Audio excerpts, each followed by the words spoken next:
What happens when the man running WWE decides it's time to step out of the boardroom and into the battlefield?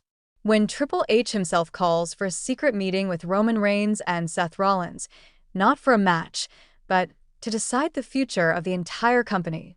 This wasn't your typical backstage talk. This was a war council. A private, late-night summit held in the shadows of Friday Night Smackdown. And what was discussed behind those closed doors could reshape WWE forever.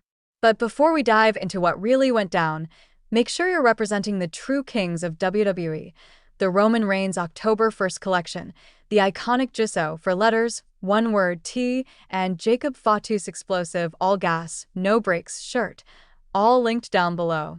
Now back to the story. The atmosphere backstage that night was pure tension. Roman Reigns, the dethroned tribal chief, still trying to rebuild his empire after losing everything. Seth Rollins, the visionary who'd been betrayed too many times to count, standing at another crossroads in his career. Both men had ruled the mountain before, and both had been knocked off it. But when the game calls for a meeting, even kings show up.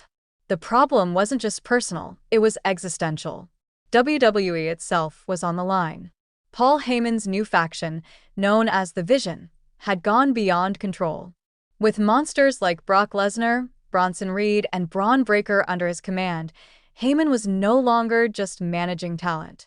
He was building a shadow empire, one that could overtake WWE itself.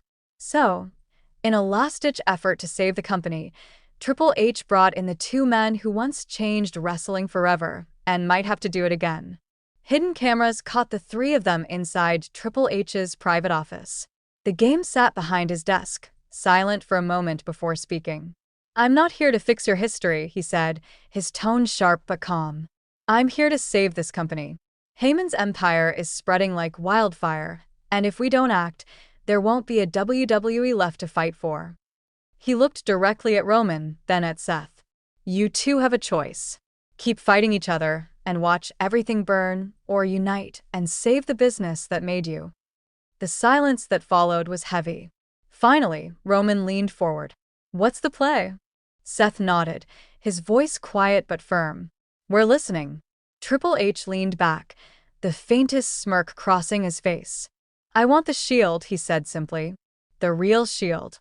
I want you to take Heyman's empire apart, piece by piece."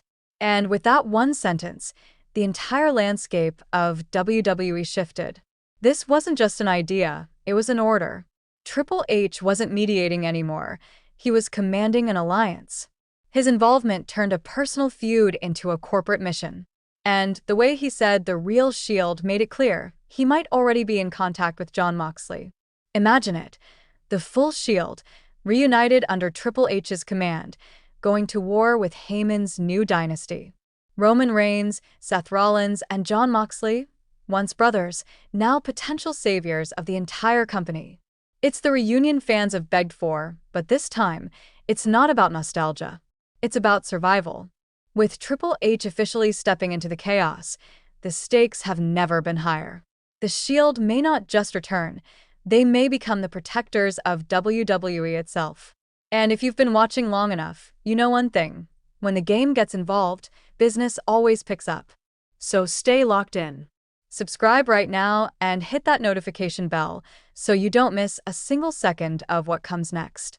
Because when Triple H, Roman Reigns, and Seth Rollins stand on the same side again, WWE will never be the same.